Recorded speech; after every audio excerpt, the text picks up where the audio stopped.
네, 안녕하십니까. 강지연입니다. 이태원 클럽과 부천 물류센터 그리고 수도권 개척교회에 이어서 또다시 집단 감염이 발생했습니다. 이번에는 서울의 건강용품 판매업체에서 10명이 넘는 확진자가 무더기로 나온 건데요. 이렇게 수도권을 중심으로 집단 감염이 계속 발생하고 있고 N차 감염을 통한 지역사회 전파 속도도 상당하기 때문에 국내 2차 유행에 대한 대비책 마련이 시급하다는 지적입니다. 시민의 방송 TBS는 월요일부터 일요일까지 매일 아침 9시부터 9시 50분 TV와 유튜브를 통해 코로나19 특집 생방송을 보내드리고 있습니다. 먼저 서울 상황실에 나가 있는 기자 연결해서 지난밤 주요 내용과 현재까지 소식 정리하겠습니다. 서효선 기자. 네, 서울시 재난안전대책본부에 나와 있습니다. 네, 전국 코로나19 확진 현황부터 짚어주시죠. 네, 어제도 하루 신규 확진자는 40명에 육박했습니다. 어제 0시 기준으로 국내 코로나19 누적 확진자는 모두 11,629명으로 전일 집계 대비 39명이 늘었습니다. 발생 원인별로는 지역 감염이 33명이었는데 모두 수도권에서 나왔고 해외 유입은 6명이었습니다.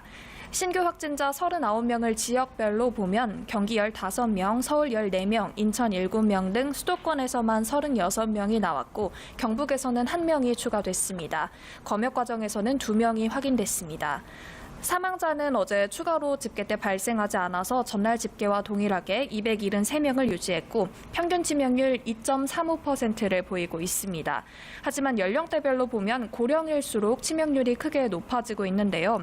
50대 이하에서는 치명률이 1% 미만이지만 60대에선 2.7%, 70대 10.98%, 80대 이상에선 26.49%까지 올라서 높은 치명률을 보이고 있습니다.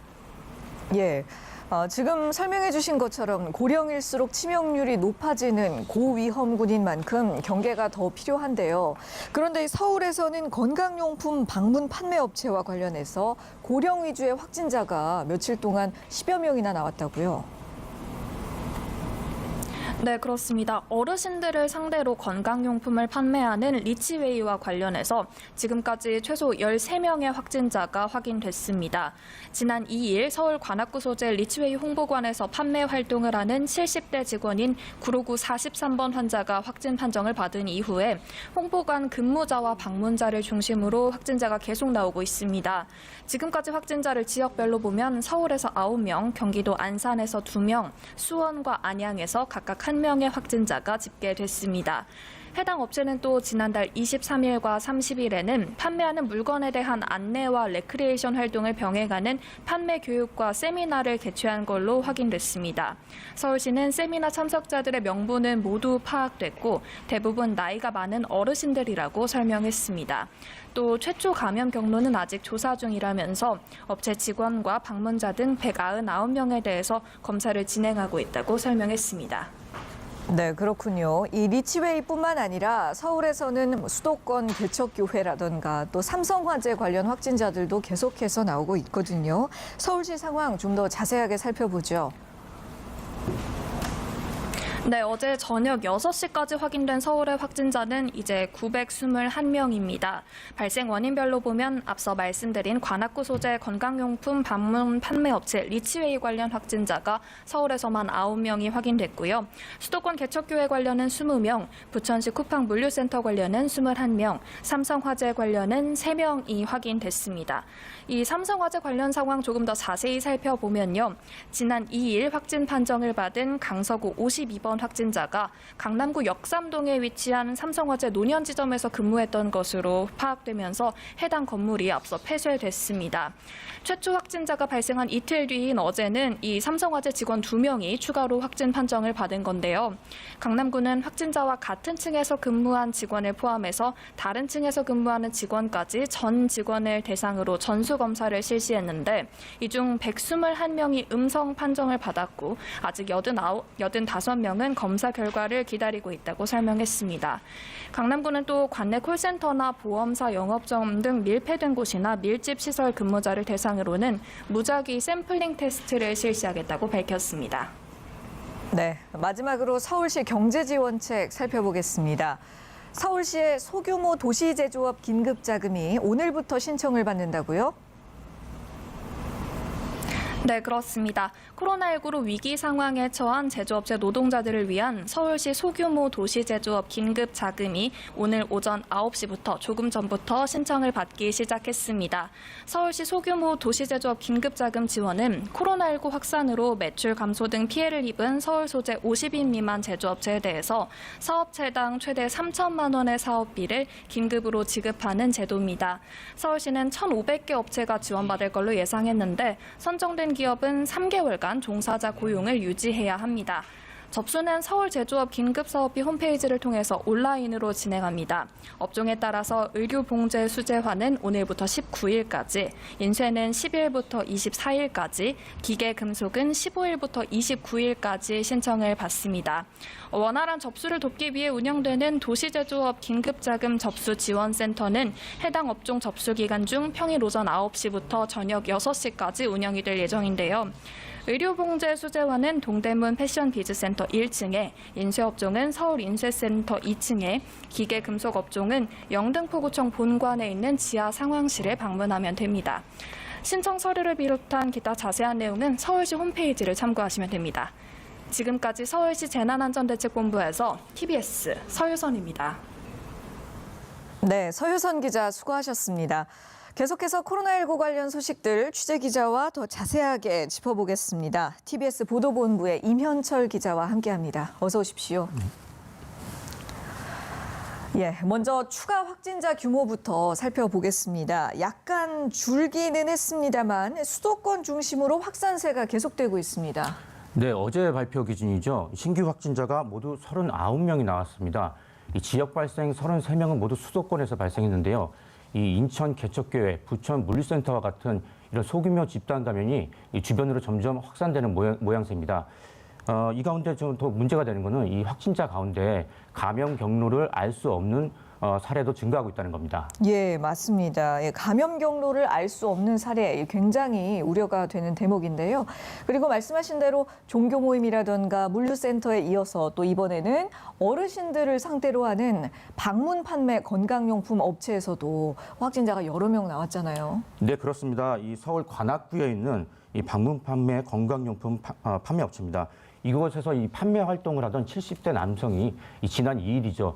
첫 확진자로 판정이 됐고요. 이후에 직원과 판매원, 그다음에 그 가족 등을 통해서 확진자가 나오고 있습니다. 모두 지금까지 13명의 확진자가 확인됐습니다.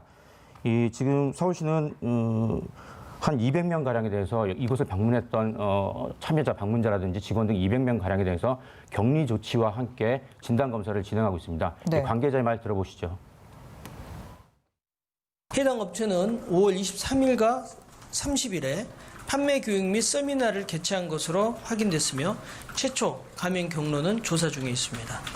현재 업체 직원 11명과 5월 22일부터 6월 1일 동안 업체를 방문한 188명 등 총 199명에 대해 검사를 진행하고 있습니다. 서울시는 파악된 명단과 직원들에 대해 신속한 검사와 격리를 시행하고 있습니다. 네, 앞서 들으신 것처럼 이 지난달 23일과 30일에 이 해당 업체에서 이 판매 교육과 세미나가 있었습니다. 이 세미나에서는 이 판매 물건을 소개하고 레크레이션 같은 활동도 진행한 것으로 알려졌습니다. 예. 이 또 문제는 건강용품을 판매하는 곳이다 보니 대부분 참석자들이 감염병에 취약한 이 고령의 이 참석자 어르신들이 많았다는 겁니다. 우려가 되는 대목입니다. 예, 맞습니다. 앞서서 그 재난안전대책본부 나가 있는 서효선 기자도 언급을 했듯이 고령일수록 치명률이 크게 높아지기 때문에 코로나19에 대한 고위험군이거든요. 이 부분이 상당히 우려스럽습니다.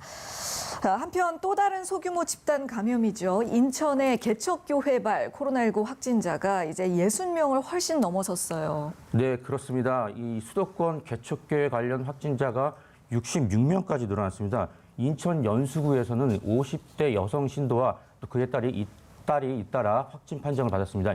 이 50대 여성은 최근에 다른 개척교회 관련 확진자와 두 차례 접촉했던 것으로 알려졌습니다. 네. 그런데 지금 무엇보다 문제가 되는 것은 앞서서 임 기자도 강조를 해주셨듯이 감염 경로가 명확히 확인되지 않는 사례가 늘고 있다는 점이거든요. 이 비율이 최근에는 확진자 10명 중에 1명꼴로 그 정도로 비중이 늘어났단 말이죠. 네, 그렇습니다. 가장 우려가 되는 대목인데요. 이 최근 일주일 사이에 감염 경로가 확인되지 않는 확진자가 40명이 넘었습니다. 최근 2주간 발생한 이 확진자들의 어떤 역학조사 결과를 보면요. 감염 경로가 불분명한 경우가 9% 정도 됩니다. 이게 지금 생활 방역 지침 전환 기준의 5%인 정부의 기준에 훨씬 웃도는 수치입니다. 네. 특히 이 깜깜이 환자 대부분이 역시 수도권에 집중돼 있고요. 정은경 질병관리본부장도 이 깜깜이 감염이 특히 감염병에 취약한 고연령층이라든지 기저질환자에게 전파되는 것을 상당히 우려하고 있습니다. 또 앞서 말씀드렸듯이 여기에 이제 무증상 감염자가 한 20에서 30% 정도 되는 걸로 발표가 됐었는데요. 네. 때문에 방역 당국은 수도권 주민들에게 다음 주말까지는 최대한 각종 모임을 자제하고 방역 수칙을 잘 지켜줄 것을 당부했습니다. 관계자 말 들어보시죠. 무증상 감염자에 의한 조용한 전파가 산발적으로 진행되고 있을 가능성이 있고 이는 효과적 백신이 개발되기 전까지는 지속될 확률이 매우 높습니다. 거듭해서 수도권 주민들에게 부탁드리고 호소드립니다. 방역당국이 역학조사를 계속 수행 중에 있으나 감염이 수도권의 다중이용시설과 소모임 등 크고 작은 집단을 통해 연쇄적으로 빠르게 전파되어 역학조사의 속도가 이를 따라잡는 데 한계가 있습니다. 결국 이 국면을 전환시킬 수 있는 주체는 수도권 주민 여러분들입니다. 수도권 주민들께서 경각심을 가지고 연쇄 감염의 고리를 끊어주셔야 역학조사를 통한 확산 차단에 성공할 수 있습니다. 수도권 주민 여러분들께서는 다음 주말까지 각종 모임과 행사를 취소하거나 연기하고 집에 머물러 주시기를 부탁드립니다. 밀폐된 공간에서 밀집된 사람들이 밀접하게 접촉하는 모임은 적극적으로 피해 주시기를 바랍니다. 예. 방역 당국의 대처도 물론 중요하겠습니다만 이 지역사회의 확산의 감염고리를 끊기 위해서는 지금 언급이 된 내용대로 또 국민들의 그 자발적인 협조와 또 경각심이 굉장히 중요하겠습니다.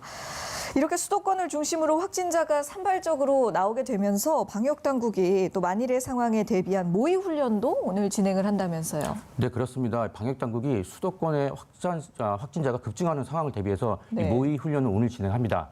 이 수도권 1일 확진자가 100명을 넘고 최초 확진자가 100명을 넘고 그다음에 이런 확산세가 계속된다는 가정하에 이루어지는 모의 훈련입니다. 네. 수도권 병상 공동 활용 모의 훈련이 주요 내용이고요. 여기에는 방역 당국과 수도권 지자체 관계자, 민간 전문가 등이 모두 참여하게 됩니다. 특히 적정 치료 병상 부족이나 환자 이송에 문제가 없는지 등을 집중적으로 조사하게 됩니다. 예, 어떤 의료 인프라나 또 의료 체계를 다시 한번 좀 점검해보는 그런 기회가 되겠군요. 이번에는 학교 상황 살펴보겠습니다. 현재 3차 등교까지 이뤄졌는데 지금까지 등교를 연기한 학교가 500곳이 넘는다고 하고요. 또 교육부는 감염 확산을 막기 위해서 학원법 개정도 고려하고 있다고 하네요. 네, 어제 3차 등교일 둘째 날 기준입니다. 전국 학교 511곳의 학교가 이제 등교 수업을 연기하거나 중단했는데요. 전체 유치원과 초중고 학교의 한 2.4% 정도 되는 수준입니다. 이 코로나19 집단 감염이 이어지고 있는 수도권에 집중돼 있었고요. 이 앞서 어제 교육부가 밝힌 대로 이 학원법 개정을 통해서 학원이 이제 그 방역 수칙을 위반했을 때 처벌하는 규정을 마련 중인데 네. 어제 발표 내용에서는 영업 정지 처분이나 과태료 등이 언급됐었는데 이번에는 이제 그 폐업 조치 같은 강도 높은 조치도 고려하고 있다 이렇게 밝혔습니다. 예, 좀 더 강경하게 대응을 하겠다라는 입장을 담았군요. 계속해서 또 다른 이야기도 더 해보겠습니다. 이 CAC 글로벌 서밋에서 퓰리처상 수상작 총균수의 저자인 제러드 다이아몬드 미국 UCLA 교수와 박원순 서울시장의 대담이 진행됐습니다. 역시나 코로나19 관련해서 국가 차원의 협력이라던가 뭐 이런 내용이 주요하게 논의됐을 것 같은데 어땠나요? 네, 전 세계의 운송 시스템이 이제 하나로 통합되면서 이 코로나19 같은 전파력이 강한 전염병이 발생하니까 전 세계로 급속도로 확산됐습니다. 특히 뭐 지구 온난화 문제라든지 이 감염병 질환 문제는 전 인류가 앞으로 고민하고 해결책을 모색해야 할 그런 대안인데요. 이 관련 리포트 먼저 들어보시죠. 다이아몬드 교수는 과거에도 바이러스로 인한 전염병이 있었듯 코로나19 사태는 우리에게 익숙하면서도 유례없는 팬데믹 상황을 가져온 새로운 현상이라고 진단했습니다. 치사율은 낮은 편이지만 높은 전파력을 가진 바이러스가 운송시장의 발달에 따라 국제항공 네트워크를 통해 급속히 퍼지면서 인류 역사상 처음으로 전 세계적인 문제가 됐다고 분석했습니다. 앞으로 바이러스나 세균의 창궐로 인한 전염병은 더 많아질 거라고 경고했습니다. The world, by and large, was not prepared for COVID. What the world needs to do, expecting that there will be new diseases, is to anticipate our response. 광우병, 사스, 메르스 등을 포함한 각종 감염병 유행 예방을 위한 야생동물 거래 금지의 필요성도 주장했습니다. If we want to reduce the risk of new emerging diseases in the future, we have to close down the wild animal markets, close down the trade in animals for traditional medicines, and close down the bushmeat trade. 한국이 코로나19에 비교적 잘 대처할 수 있었던 배경으로 한국과 미국의 차이를 지적하며 정부의 방역 대책에 적극적으로 참여하는 한국인의 모습이 인상적이라고 답했습니다. Americans are disposed not to accept the advice from their government. We are paying the price for that. The largest number of deaths in the world is now in the United States. 다이아몬드 교수는 또 코로나19보다 더 심각한 현안은 환경 문제라며 온난화에 따라 감염성 질환이 계속해서 증가하는 것은 우려스럽다고 말했습니다. Yes, there are new emerging diseases of which COVID is one, but there are old diseases which are spreading through the world to areas where they were not before as a result of climate change. 코로나19 대유행 속 각국의 경쟁 구도에 대한 생각도 전했습니다. Perhaps one of the most important messages of COVID is that no country in the world will be safe from COVID as long as any country in the world continues to have COVID. 그러면서 코로나19 이후 세계 질서의 변화에 대해 논의가 많지만 전 세계는 한 배를 탄 것을 인식해야 한다고 강조했습니다. TBS 안미연입니다. 네, 제러드 다이아몬드 교수와 박원순 시장의 대답 내용 저희 TBS 보도를 통해 만나보셨습니다. 그런가 하면 오늘부터는 정부가 만든 새로운 마스크가 판매됩니다. 요즘 날씨가 많이 더워졌는데요. 조금 얇고 가벼우면서도 또 바이러스 차단 효과도 있다라는 게 정부 설명이죠. 네, 그렇습니다. 오늘부터 판매되는 마스크는 가벼우면서도 침방울이나 바이러스를 차단하는 효과가 있는 그런 제품입니다. 네. 이 중량이 보건용 마스크의 절반 정도 되고요. 두께도 더 얇습니다. 기존 KF80이나 94보다는 이 마스크보다는 이제 차단력은 조금 떨어지지만 KF75 정도의 성능을 갖는 것으로 평가됩니다. 이 식약처는 일상생활에서 이 침방울을 통한 감염을 예방하는 데는 큰 문제가 없는 것으로 판단하고 있습니다. 오늘부터 온라인 등으로 판매되는데 장당 500원 정도로 판매가 되고요. 한 사람당 30장까지만 살 수 있습니다. 예, 그렇군요. 자, 마지막으로 질병관리본부의 질병관리청 승격 발표도 또 논란이 되고 있어요. 보면 독립성을 더 강화하겠다는 얘기인데 예산과 인력은 더 줄어든다고 합니다. 네, 그렇습니다. 질병관리본부를 독립된 질병관리청으로 승격하는 내용의 조직 개편안이 발표가 됐는데 네. 이 막상 조직 개편안이 나오자 논란이 더 되고 있습니다. 이 개편안을 보면 연구기관인 국립보건연구원을 현재의 질병관리본부에서 떼어내서 이 보건복지부로 이관하게 됩니다. 이렇게 되면 연구 인력이 줄어들 뿐만 아니라 전체적인 인력과 예산도 더 줄어들게 됩니다. 이 보건복지부로 이관되면 이 전문성이 떨어지는 행정 관료들이 이 연구 체계를 관리하는 것도 효율성이 떨어진다는 이런 지적도 나오고 있습니다. 예. 지금까지 TBS 보도본부 임현철 기자와 이야기 나눴습니다. 자세한 소식 전해주셔서 감사합니다. 지금 여러분께서는 코로나19 특집 생방송 TBS와 함께하고 계십니다. 네, 이번에는 코로나19에 대해 더 자세한 내용과 이슈들 전문가와 함께 짚어보는 순서입니다. 먼저 설대우 중앙대 약학과 교수 모셨습니다. 안녕하십니까? 네, 안녕하세요. 그리고 강양구 과학전문기자도 함께하십니다. 어서 오세요. 네, 안녕하십니까. 이 수도권의 코로나19 확산세가 좀처럼 잡히지 못하고 있습니다. 수도권 교회를 중심으로 한 집단 감염 여파가 상당한 상황인데요. 이런 와중에 서울의 건강용품 판매업체에서도 확진자가 여러 명 나왔습니다. 지금 상황이 얼마나 심각한 걸까요? 예, 저는 뭐 지금 상황이 그 어떤 때보다도 심각하다 보고 있습니다. 매우 예. 심각합니다. 이유가 있는데요. 우선 하나가 감염 경로를 모르는 것이 지금 거의 9%에 육박합니다. 네. 또 재생산 지수라 그래가지고 감염된 사람이 다음 몇 사람에게 옮길 수 있나 하는 게 지금 거의 2점 가까이 됩니다. 그러니까 한 명이 감염되면 2명에게 옮길 수 있다는 건데 예. 이게 지금 이태원 발 이전에는 1명이 채 안 됐습니다, 이게. 네. 그런데 지금 이게 2명으로 늘어났거든요. 크게 늘어났군요. 그렇습니다. 늘어날 가능성이 더 있는 거죠. 거기에다가 전파 속도가 빨라지고 있어서 지금 역학조사의 추적 속도가 이 전파 속도를 따라가지 못하고 있습니다. 그렇기 네. 때문에 미처 추적이 안 된 분들이 경증이나 무증상 상태에서 다시 전파를 시키는 그런 양상이 지속이 되고 있어요. 예. 거기에다가 우리가 지금 생활 속 거리두기를 가 있는 상태이기 때문에 긴장이 많이 이완이 되어서 실제로 뭐 식당이나 이런 데 보면은 이제 굉장히 많은 분들이 별 거리낌 없이 뭐 일상생활을 하고 있다 이렇게 볼 수 있는 것이거든요. 네네. 거기에다가 제가 늘 말씀드리지만 지금 우리가 등교 계약을 하고 있습니다. 그래서 이동이 굉장히 많고 거기에다가 지금 위험이 수도권에 거의 집중되고 있습니다. 네. 인구가 거의 2,600만 명 정도 되는 수도권에 있기 때문에 이런 모든 것을 고려해서 본다고 하면 지금은 총체적으로 매우 어려운 시기에 와 있다. 이렇게 평가할 수 있겠습니다. 네. 지금 뭐 짚어주신 그 항목들만 살펴봐도 굉장히 총체적으로 좀 지금 어려운 난관에 좀 국면에 있는 것 같은데요. 강양구 기자님은 지금 상황 어떻게 보십니까? 네, 설 교수님과 거의 비슷한 의견입니다. 여기서 이제 한 가지만 덧붙이면은 이제 제가 특히 또 강조하고 싶은 것은 무엇이냐면은 이런 상황인데도 불구하고 그러니까 지금 상황을 따져 보면은 2월에 경계 단계에서 심각 단계로 급박하게 대응 단계를 격상을 시킨 다음에 총력을 다해 가지고 대구 경북의 상황을 막았던 직전의 상황이거든요. 네. 근데 문제는 뭐냐면 방역 당국만 발을 동동 구르고 있는 것 같습니다.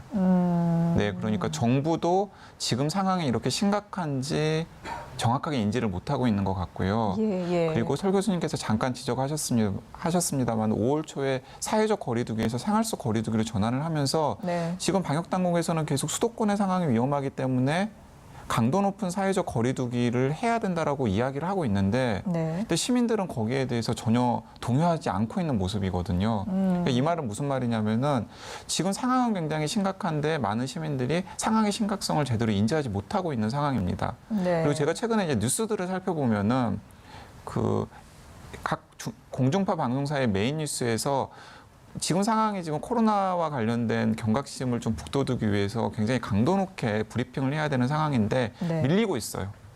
두 번째, 세 번째, 네 번째 정도로. 예. 그러니까 상황은 심각한데 그런 상황이 심각하다라는 사실이 지금 제대로 지금 시민들에게 다가가고 않고 있는 것도 굉장히 큰 문제고 정부가 지금 이런 상황에 대해서 좀 경각심을 가져야 되는데 그렇지 않은 것도 지금 큰 문제라고 생각합니다. 예, 정부와 시민들 스스로도 조금 더 지금 상황에 대한 어떤 위험성을 인지하고 경각심을 높일 필요성이 있겠네요.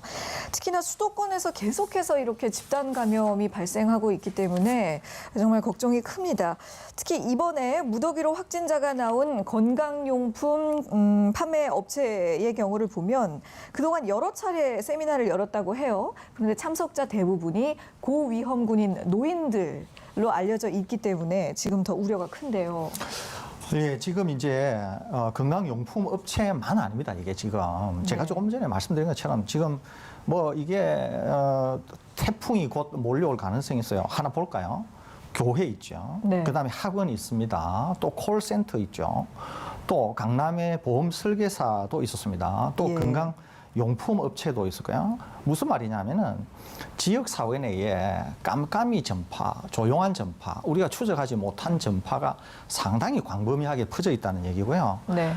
적당한 환경, 즉 밀접하거나 또 밀접 접촉을 하거나 밀폐된 공간이거나 이렇게 밀집된 시설에 있어서 그런 환경만 조성이 된다고 하면 언제든 터질 수 있는 위험이 곳곳에 지금 지뢰밭같이 상존하고 있다. 이렇게 볼 수 있는 것이거든요. 그러니까 네. 지금 앵커께서는 건강용품 업체 하나만 물어보셨지만 예. 제가 말씀드리는 것은 지금 이와 같이 환자 수는 그제에 비해서 어제 좀 줄었습니다. 네. 오늘 좀 더 줄 수도 있습니다. 사실은 늘 수도 있지만 그런데 내용적으로 보면은 계속 훨씬 더 어려워지고 훨씬 더 심각한 상황으로 가고 있는 것이거든요. 예. 그러니까 지금 곳곳이 지뢰밭이다 이렇게 볼 수 있겠습니다. 예.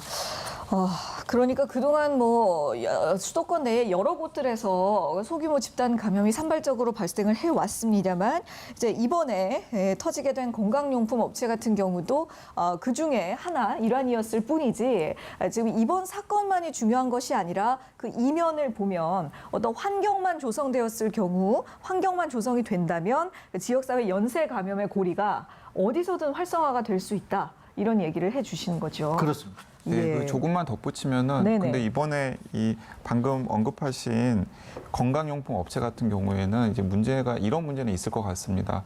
그 주로 감염자들이 고위험군인 노인들이거든요. 맞습니다. 그러니까 5월 달에 상대적으로 그 확진 환자들이 굉장히 많이 수도권에서 발생했는데도 불구하고 시민들의 경각심이 좀 덜했던 게 뭐냐면 중증 환자들은 사실은 많지가 않았습니다. 네, 젊은 층들이 그렇죠. 많았고요. 왜냐하면 이태원 집단 감염도 대부분 예. 젊은 층을 대상으로 이루어졌고 쿠팡 물류센터에서 일하시는 분들도 아무래도 활동성이 강한 젊은 층일 가능성이 높았죠. 근데 이번에 이 노인들을 상대로 한 확진 환자들이 생기면은 그분들 중에 분명히 중증 환자들이 많이 생길 것이고 네. 그 중증 환자들 중에는 굉장히 안타까운 상황으로 가는 경우도 있을 거거든요. 그러니까 이렇게 환자들의 이제 캐퍼시티가 늘어나면은 결과적으로는 어떤 식으로든지 불똥이 튀어가지고 지역사회 고위험군인 고령자들에게 닿을 수밖에 없고요. 네. 그러면은 대구 경북에서 굉장히 많은 사망자가 발생했던 것처럼 사망자 추이도 또 바뀔 수도 있습니다. 이제 그런 네. 상황을 좀 경각심을 가지고 주의를 기울여야 되는데 지금 뭔가 제가 좀 아기가 안 맞는 것 같아가지고 굉장히 걱정입니다. 네, 앞으로의 상황도 많이 좀 우려가 되는 지금 그런 시점이네요. 그래서 지금 두 분께서도 계속해서 언급하고 계신 부분이 무증상 감염 그리고 감염 경로를 파악하지 못하는 사례 이 두 가지를 계속해서 강조를 해주고 계십니다. 지금 이런 상황에 어떻게 대응을 하는 것이 그렇다면 효율적일까요? 사실은 지금 대응이 좀 어려운 상황입니다. 왜냐하면은 5월 달에 집단 감염이 발생했을 때 대응이 가능한 상황과 대응이 가능하지 않은 상황이 좀 또렷하게 이제 다 나왔는데요. 네. 예를 들어서 제가 몇 차례 슬쩍슬쩍 언급을 하긴 했습니다만은 이태원발 집단 감염의 경우에는 사실은 방역 당국이 그 상황을 완전히 통제하지 못했었습니다. 왜냐하면 전수조사를 못했었거든요. 그렇기 네. 때문에 저는 분명히 방역 당국이 검사를 하지 못한 확진자들을 통한 은밀한 N차 감염도 이미 수도권에서 상당히 진행되었을 가능성을 배제하지 못하고 있다는 생각이 들고요. 네. 이제 물류센터 같은 경우에는 빨리 잡히는 양상이 있었던 게 뭐냐면 확진자들은 많이 나왔지만은 물류센터를 드나드는 사람들에 대한 통제가 가능했기 때문에 예, 신원 파악이 그렇죠. 수월하니까요. 재빨리 방역 당국이 어쨌든 추적 조사를 할 수가 있었던 상황이거든요. 네. 근데 이제 물류센터 다음에 나오는 개척교회발로 나오는 지역사회 감염, 집단 감염이라든지 이번에 이 건강용품 건강용품. 세미나 이런 경우에는 네. 분명히 추적에 상당한 어려움들이 있을 겁니다. 네, 왜냐하면은 그 물류센터의 출근 기록처럼 완벽한 기록이 아니기 때문에 네. 그러면은 결국에는 방역 당국이 쫓아가다가 허점이 생기면은 그 허점이 또 다른 숨은 N차 감염들을 만들 가능성이 있고 그게 이제 지역 사회에 전파 경로를 알 수 없는 비율을 높이는 또 효과로 나타날 것이라고 생각합니다. 예, 지금 강양구 기자께서도 말씀하신 것처럼 어떤 이런 무증상 감염 그리고 그것으로부터의 조용한 전파 굉장히 문제가 되고 있는 상황인데요. 그리고 또 저희가 우리나라가 고강도 사회적 거리두기로 전환을 하기 어떤 직전에 태풍 직전의 상태로 와 있는 것 같다고 표현하셨잖아요. 어쩌면 그때보다 지금이 더 불안한 상황인 것 같다는 느낌도 들어요.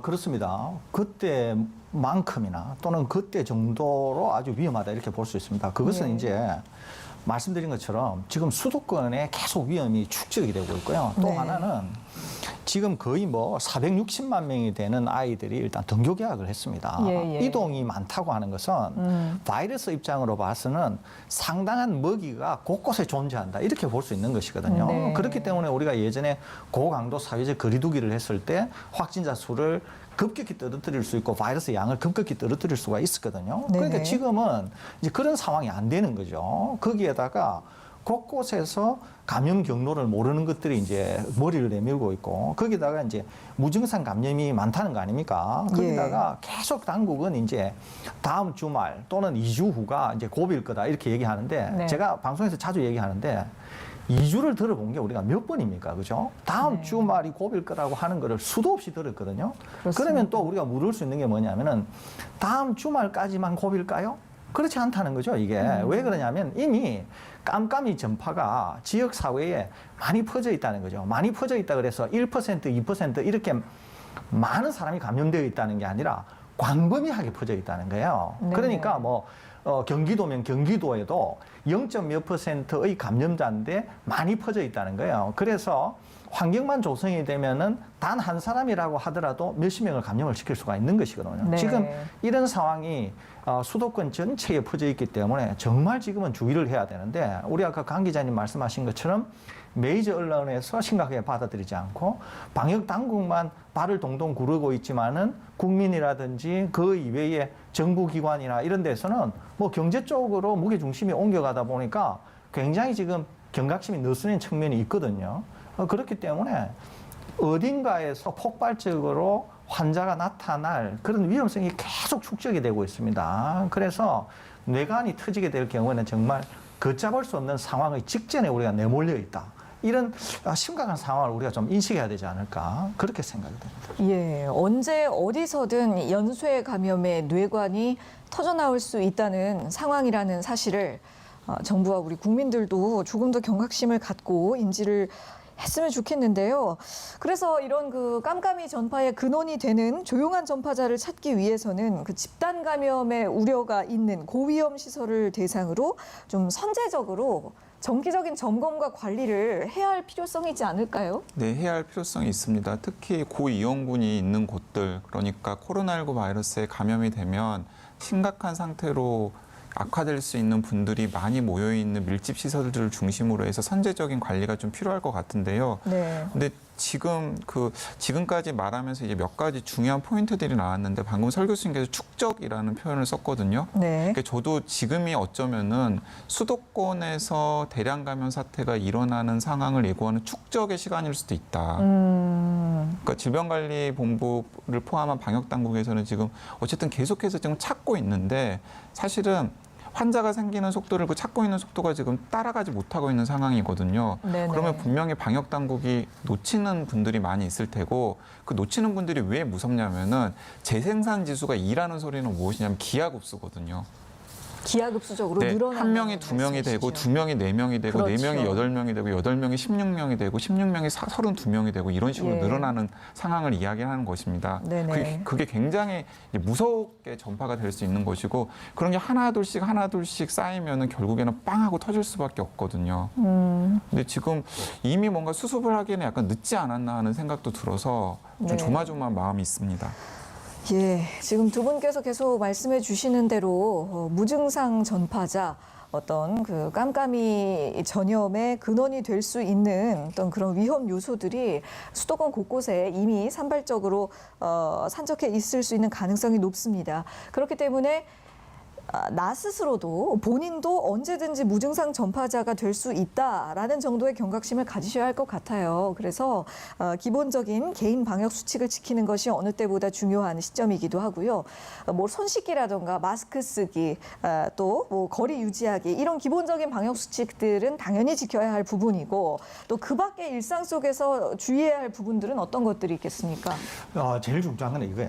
우선은 무증상 경증일 때는 본인 자신이 모른다는 거예요. 내가 바이러스를 가지고 있는데도 본인이 바이러스를 가지고 있는 줄을 전혀 모른다는 거죠. 네. 그러니까 그 문제가 하나 있고 두 번째는 뭐냐면은 아까 말씀드렸죠. 지역 사회 내에 곳곳에 깜깜이 전파자가 있을 수 있기 때문에 내가 누군가를 언제든지 만나서 감염이 될 수 있다고 하는 그런 위험성이 있는 거예요. 그러니까 네. 저만 하더라도 방송을 하거나 이렇기 때문에 일체 외식을 하지 않습니다. 그리고 가족 이외에는 그 어떤 경우도 제가 일단 사람을 만나지를 않아요. 예. 그게 왜 그러냐면은 저로 인해서 혹시 제가 감염이 되고 누군가의 감염 전파를 시킬까 봐서 그러는 것이거든요. 그러니까 언제나 제가 말씀드리는 것처럼 기본으로 돌아가셔야 된다는 거예요. 그건 네. 뭐냐면은 사회적 거리두기를 하셔야 되고 예. 마스크, 손 씻기 이런 걸 하셔야 된다는 거예요. 그게 왜 그러냐면은 나도 감염되었을 때 내가 감염자라는 걸 모를 수 있고 네. 남들도 겉보기에는 아무렇지도 않은데 그분이 감염되었을 수 있다는 거죠. 그러니까 어디를 간다거나 할 때도 언제나 주의를 기울이셔야 되고 가능하면은 말씀드린 그런 것을 기반으로 하셔서 사회생활을 하셔야지. 그러지 않으면은 누가 누구에게 무차별적으로 본인도 모르는 상태로 감염을 시킬 수가 있다고 하는 점, 지금은 우리가 그런 시기에 있다고 하는 점, 이런 점에 대해서 경각심을 가져야 되지 않을까 이렇게 생각이 됩니다. 예, 그렇습니다. 저도 늘 말씀드리듯이 지금 어떤 국가적인 정책은 생활방역 체계의 기조로 완화가 됐습니다만 그럴수록 국민 개개인의 경각심은 반대로 더욱 강화를 해야 하는 그런 시기라는 점 잊지 않으셨으면 좋겠습니다. 자, 이렇게 수도권을 중심으로 코로나19가 재확산 조짐을 보이면서 2차 유행에 대비해야 한다는 전문가들의 의견이 많이 나오고 있습니다. 관련해서 두 분께서는 어떤 준비가 필요하다고 보시는지요? 네, 이제 정부와 서울시의 방역 전문가들 그리고 방역 당국은 이제 최악의 시나리오를 하루 수도권에서 하루 신규 확진자가 1,000명 정도가 나오는 상황을 염두에 두고서 지금 여러 가지 방역 대책을 마련을 하고 있더라고요. 네. 근데 이게 하루 1,000명 나온다라는 게 굉장히 무섭고 최악의 시나리오 같지만은 사실 제가 보기에는 최악의 시나리오가 아닙니다. 그래요. 왜냐하면은 수도권의 인구가 2,600만 명 정도 되는데요. 네. 근데 그의 10분의 1은 대구 경북이 250만 명인데 대구 경북에서 유행을 정점을 찍을 때 하루 신규 확진 환자가 1,000명 가까이 나온 적이 있었거든요. 네. 그러면 대구 경북과 같은 최악의 상황에 수도권이 직면한다면은 하루 1,000명이 아니죠.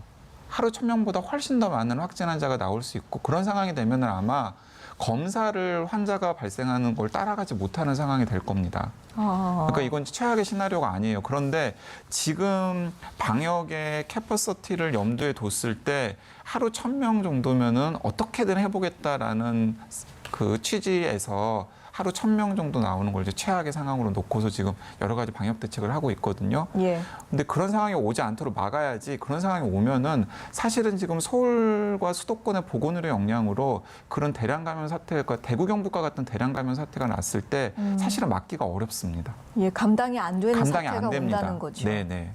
예, 알겠습니다. 그런 부분들이 좀 걱정입니다.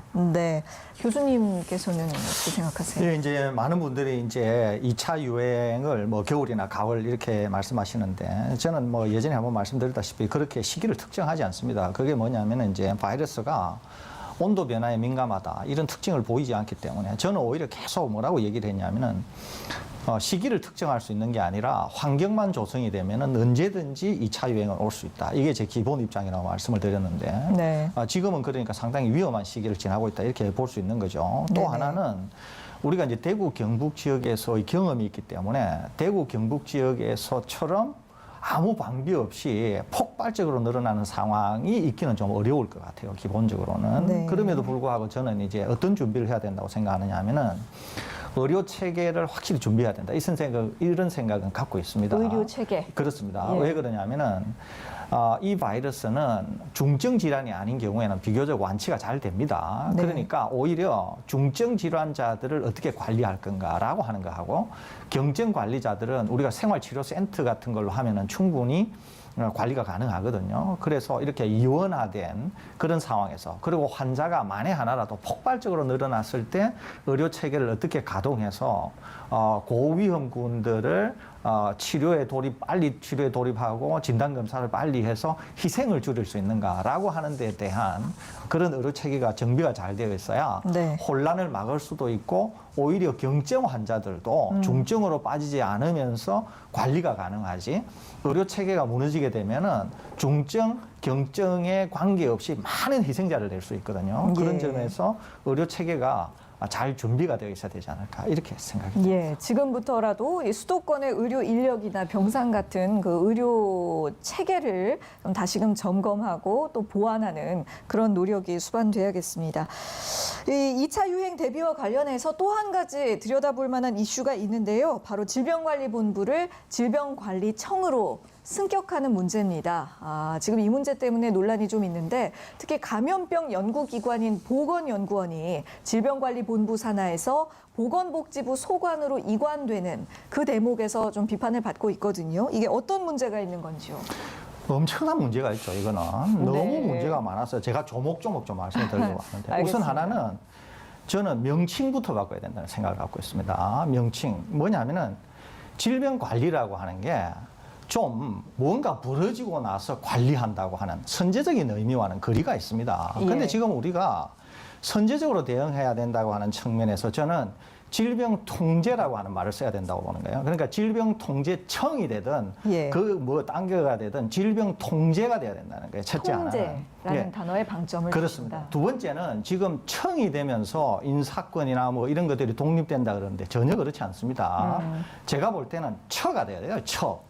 네, 그러니까 제가 드리는 말씀은 질병통제처가 돼야 된다는 거예요. 왜 처가 돼야 되느냐 하면은 이렇게 되어야 모든 것을 대통령이 말씀하시는 대로 될 뿐만 아니라 입법권까지 갖게 됩니다. 그리고 청은 여전히 보건복지부 산하의 외청일 뿐이에요. 그러니까 위에 보건복지부 장관이 있는 거예요. 독립기관이 아니에요, 이게. 독립기관이 되려고 하면은 질병통제처가 돼야 된다는 거예요. 이거는 완전히 단위체로서 독립기관입니다. 완전히 독립적으로 모든 권한을 행사를 할 수 있는 거죠. 대표적인 게 식품의약품안전처라고 볼 수 있어요. 식품의약품안전처가 원래는 예전에 식품의약품안전청이었어요. 그렇죠. 그런데 이명박 대통령 당시에 식품의약품안전처가 되면서 보건복지부에서 떨어져 나와가지고 완전히 독립된 처가 됩니다. 그런데 제가 왜 이 말씀을 드리느냐 하면은 처가 되어야 독립적인 기관이 될 뿐만 아니라 지금 보건사회연구원 등등이 지금 복지부로 간다 그러는데 이거 연구에 대한 거, 향후에 생기는 모든 연구기관 이런 거는 전부 질병통제처 산하로 가야 된다는 거예요. 전부. 그래서 질병통제처가 완전히 독립된 권한을 행사할 뿐만 아니라 질병통제관은 모든 독립적인 그런 것을 행사할 수 있도록 돼야 된다는 거예요. 제가 또 하나 말씀드리고 싶은 것은 아까 말씀드렸죠. 이명박 대통령 당시에 식품의약품안전처가 독립했다고. 그런데 지금 우리 대통령께서는 비서실장을 지냈기 때문에 상당한 실무 능력도 있으신 분이에요. 그런데 대통령께서 말씀하시고 지금 실행하시려고 하는 게 전혀 대통령께서 생각하시는 바와는 아주 동떨어져 있습니다. 그렇기 때문에 제가 대통령께 말씀을 드려요. 이렇게 해서는 원래 질병 통제를 하려고 하는 게 원하는 대로 되지 않을 수가 있습니다. 그리고 나중에 5년, 10년 후에 감염병이 터지게 되면은 대통령께서 상당히 많은 분들에게 지탄을 받을 수도 있습니다. 이렇게 될 경우에는. 그렇기 때문에 한번 생각해 보셔야 되고 또 다른 하나는 식품의약품안전청이 처로 독립하면서 보건복지부가 상당히 이제 그때 여러 가지 어려움이 있었겠죠. 그러니까 제가 볼 때는 이번에 칼을 갈았다고 생각이 되는데 그래서 청으로 성격시켜주면서 차관 자리도 하나 더 늘리고 오히려 부서를 비대화시킨 측면이 있습니다. 그런데 제가 말씀드리고 싶은 것은 보건복지부는 보건 분야를 빼고는 복지와 관련해서는 나중에 부처가 그냥 없어져도 될 부처예요, 이게. 보건 분야만 없다고 하면 보건복지부는 있어나 마나 부거든요. 그렇기 때문에 향후에는 보건 분야가 다른 부처로 다 나누어지면서 오히려 질병통제처가 더 중요한 역할을 할 수 있는 그런 나중에 조직 개편도 필요해 보입니다. 지금 원포인트만 이렇게 개편을 한다고 하는데 제가 말씀드린 것처럼 질병통제처 그 이외에 모든 연구기관을 통제처 산하로 모아주고 하는 이런 방식이 되어야 원래 대통령께서 하려고 하셨던 개혁이 된다고 하는 점 제가 분명히 말씀드립니다. 예, 지금 교수님께서 뭐 여러 가지 우려되는 부분을 지적해 주시면서 또 이제 어떤 대안과 개인적인 의견을 많이 주셨는데요. 이렇게 어떤 감염병 컨트롤 타워를 잘 구축해 놓는 것이 코로나19뿐만 아니라 앞으로 발생할 수 있는 어떤 사태들에서 굉장히 중요한 부분이 될 겁니다. 강양구 기자님께서도 관련해서 한 말씀 더 붙여주시죠.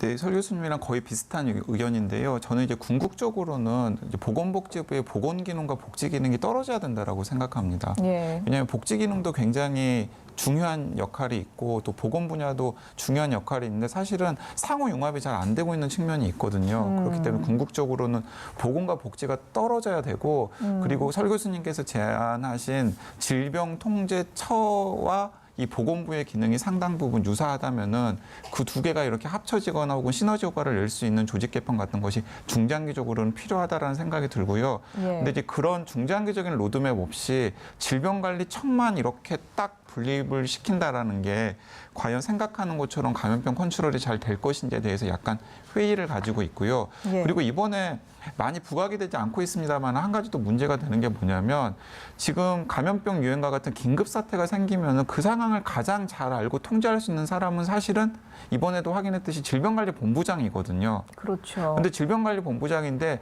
항상 이름 질병관리본부장이 다 하는 것 같은데 갑자기 보건복지부 장관도 나오고 보건복지부 차관도 나오고 네. 때로는 총리도 나옵니다. 이게 무슨 말이냐면은 리더가 여러 명의 상황이거든요. 예. 네, 어떤 그렇기 때문에 책임의 주체가 네, 지금 책임의 주체가 그리고 자원을 일사불란하게 동원할 수 있는 주체가 지금 차관급인 정은경 본부장에게 힘이 안 실리고 있는 상황이거든요. 근데 지금 개편안을 봐도 여전히 그런 상황에서 무엇인가 이것저것 부처별로 협조를 구하고 일사불란하게 무엇인가를 할 수 있는 역할은 보건복지부 장관에게 있습니다.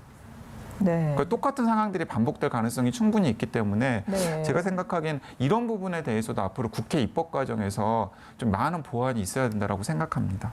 예, 잘 알겠습니다. 자, 두 분께서 정말 의미 있는 이 중요한 말씀들 많이 해주셨는데요. 어떤 최선의 방향으로 가장 효율적인 컨트롤 타워를 구축해서 앞으로 있어서는 안 되겠습니다만 코로나19와 같은 또 다른 사태가 발생을 했을 때 대한민국이 가장 어떤 효율적으로 대처를 할 수 있는 그런 직제 개편이 이루어지기를 바랍니다. 지금까지 서울대우 중앙대 약학과 교수 강양구 과학전문기자와 이야기 나눴습니다. 수고하셨습니다. 오늘 준비한 내용은 여기까지입니다. 고맙습니다.